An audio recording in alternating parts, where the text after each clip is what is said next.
Hello बच्चों, कैसे हो आप लोग। पिछली क्लास में हम लोगों ने कबीरदास की साखियाँ का भावार्थ और कवि का जीवन परिचय कर लिया था। उसी पाठ को आगे बढ़ाते हुए आज हम लोग कबीरदास के शब्द यानी पद का भावार्थ करेंगे। मोको कहाँ ढूंढे बंदे मैं तो तेरे पास में, यानी जिस ईश्वर की तलाश में मनुष्य जीवन भर इधर से उधर भटकता रहता है, उसी ईश्वर को याद करते हुए कबीरदास जी लिखते हैं कि मोको कहाँ ढूंढे बंदे मैं तो तेरे पास में, यानी कि मुझे तुम कहाँ ढूंढ रहे हो। मोको मुझे कहाँ ढूंढे बंदे, मुझे तुम कहाँ ढूंढ रहे हो, मैं तो तेरे पास में, मैं तो तेरे ही पास में हूँ। ना मैं देवल ना मैं मस्जिद ना काबे कैलाश में, ना ही मैं किसी देवल यानी मंदिर में रहता हूँ और ना ही मैं किसी मस्जिद में रहता हूँ। ना मैं काबे कैलाश में, काबे यानी मुस्लिम लोगों का पवित्र तीर्थ स्थल, और कैलाश तो सभी जानते ही हैं। ना ही मैं किसी मंदिर में मिलूँगा, ना ही मैं किसी मस्जिद में मिलूँगा, और ना ही किसी काबे या कैलाश में मिलूँगा। ना तो कौन क्रियाकर्म में, ना ही मैं किसी क्रियाकर्म मिलूँगा। क्रियाकर्म यहाँ पर यानी कि जो आडंबर युक्त जो हम लोग ऊपरी दिखावे के लिए जो पूजा पाठ तंत्र मंत्र इत्यादि जो काम करते हैं उसे हम लोग क्रियाकर्म में शामिल कर सकते हैं। ना तो कौनो क्रियाकर्म में, यानी ना मैं किसी बाहरी आडंबर युक्त जो क्रियाकर्म है उसमें मिलूँगा, नहीं योग वैराग में, और ना ही किसी योग में, यानी जो सन्यासी लोग जो योग करते हैं या ईश्वर को खुश करने के लिए जो वैराग रूप धारण कर लेते हैं, उनके किसी क्रिया में भी ईश्वर को नहीं पाया जा सकता है। खोजी होए तो तुरंत मिलहो पल भर की तलाश में, यदि तुमने मुझे सच्चे हृदय से सच्चे आत्मा से थोड़ा सा तलाश भी अगर कर लेते तो मैं तुमको पल भर में मिल जाता। खोजी होए तो तुरंत मिलहो पल भर की तलाश में, यदि तुमने मुझे सच्चे हृदय से सच्चे आत्मा से खोजा होता तो मैं तुझे पल भर में मिल जाता। कहे कबीर सुनो भय साधो सब श्वासों की श्वास में, यहाँ पे कबीर कहते हैं कि सुनो साधो, सुनिए सज्जन, सब श्वासों की श्वास में। श्वासों यानी प्राणी, श्वास यानी प्राण, यानी कि ईश्वर जो है वो सभी प्राणी के प्राण में रहते हैं। अगले पद में कबीरदास जी ने ज्ञान की आंधी का वर्णन किया है, और इस ज्ञान की आंधी का प्रभाव क्या क्या पड़ता है उसको हम लोग निम्नलिखित पंक्तियों में देख सकते हैं।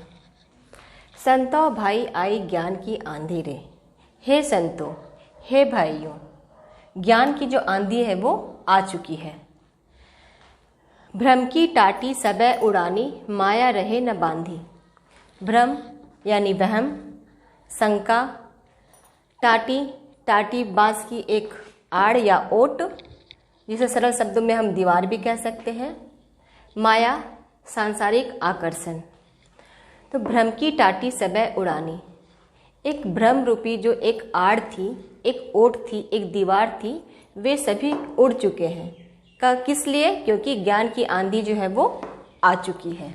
माया रहे न बांधी, सांसारिक आकर्षक रूपी जो रस्सी थी वो भी जो है इस दीवार को बांध कर रखने में सफल नहीं हो पाई। हिति चित की द्वैथुनी गिरानी, हिति चित यानी द्वेष राग की, द्वै मीन्स दो, थुनी स्तंभ या खंबा, मोह किसी चीज को पाने की आसक्ति, बलिंडा छत के ऊपरी लकड़ी, एक मोटी लकड़ी जिस पे छत जो है वो टिका रहता है। तो हिति चित की द्वैथुनी गिरानी, राग द्वेष की जो दो खंभे थे, राग द्वेष रूपी जो दो खंभे थे वे सारे जो हैं वो गिर चुके हैं। मोह बलिंदा टूटा, मोह मतलब आसक्ति, बलिंडा मैंने बताया आपको, छत की दीवार की जो है वो टूट चुका है, यानी कि राग द्वेष की जो खंभे थे वे गिर चुके हैं और मोह रूपी जो बलिंडा था वो टूट चुका है। क्यों? क्योंकि ज्ञान की आंधी है जो आ चुकी है। तृष्णा छानी परी घर उपड़ी, और उस जो बुराई का जो घर था उसमें तृष्णा यानी लोभ, छानी में छप्पर, परी घर उपड़ी, और उस बुराई रूपी जो घर था उसके ऊपर लोभ का जो छप्पर था उसके उस घर के ऊपर गिर गया है। कुबुद्धि का भांडा फूटा। कुबुद्धि यानी दुर्बुद्धि या कुविचार या बुरी भावना, भांडा मीन्स बर्तन। तो तृष्णा छानी पड़ी घर ऊपरी, कुबुद्धि का भांडा फूटा, यानी लोभ रूपी जो छप्पर था उस घर के ऊपर गिर चुका है और जो बुरे विचार, बुरी भावना, दुर्बुद्धि का जो बर्तन था वो भी फूट चुका है। क्यों भाई? क्योंकि ज्ञान की आंधी जो है वो आ चुकी है। यहाँ पर कुबुद्धि का बर्तन का अभिप्राय मनुष्य का अविवेक, नासमझी या गलत चिंतन है, जिसके कारण मनुष्य दिशाहीन हो जाता है। अगली पंक्तियाँ हमारी इस तरह है। जोग जुगति करी संतो बांधी, निर्चु चुए न पानी। जोग जुगति, जोग में अर्थात योग, जुगति अर्थात युक्ति, निर्चु अर्थात थोड़ा भी, चुए का मतलब है टपकना, पानी पानी। तो जोग जुगति करी संतो बांधी, यहाँ हम लोग देख रहे हैं कि जो व्यक्ति बुरी भावना से ग्रसित होकर दिशाहीन हो गया था, बुराई का जो एक उसके मन में एक घर था वो ज्ञान की आंधी के कारण जो टूट कर बिखर चुका है, ढह गया है, उसको फिर से जोग जुगति करी संतो बांधी, उसको फिर से योग करके, योग साधना के द्वारा, अपने तरीकों से, युक्ति के द्वारा संत लोग जो है, सज्जन पुरुष लोग हैं, उसको फिर से खड़ा किया है उन्होंने। निर्चु चुए न पानी, और वो जो घर है, एक जो साधना के रूप में जो बनी हुई घर है, वो इतनी मजबूत है, इतना मजबूत है कि उसमें निर्चु थोड़ा भी चुए न पानी, उसमें थोड़ा भी पानी जो है चूने की कोई गुंजाइश नहीं है। कूड़ कपट काया का निकस्या, हरि की गति जब जानी। कूड़ कपट अर्थात गंदगी, काया का मतलब शरीर, निकस्या निकल गया, हरि की गति जब जानी। कूड़ कपट काया का निकस्या, हरि की गति जब जानी। हरि यहाँ पर ईश्वर को कहा गया है।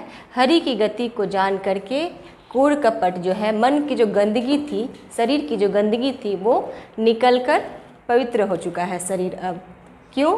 क्योंकि ज्ञान की आंधी जो है वो चल पड़ी है और सज्जन पुरुषों ने उस बुरे भावनाओं से ग्रसित घर को फिर से अपने योग और तपस्या के द्वारा खड़ा किया है। आंधी पीछे जो जल बूठा, प्रेम हरिजन भीना। और उस ज्ञान की आंधी के बाद जो जल बूठा, बूठा मीन्स बरसना, और हरि मीन्स यहाँ ईश्वर है, भीना भीग गया। और जो आंधी के चलने के बाद, ज्ञान रूपी जो आंधी जो जब चल पड़ी, तो जो जल बरसा, भक्ति का जो जल बरसा, उस भक्ति में, उसके प्रेम में, ईश्वर के प्रेम में जो हरि के जो भक्त थे वे पूरी तरह से भीग चुके हैं।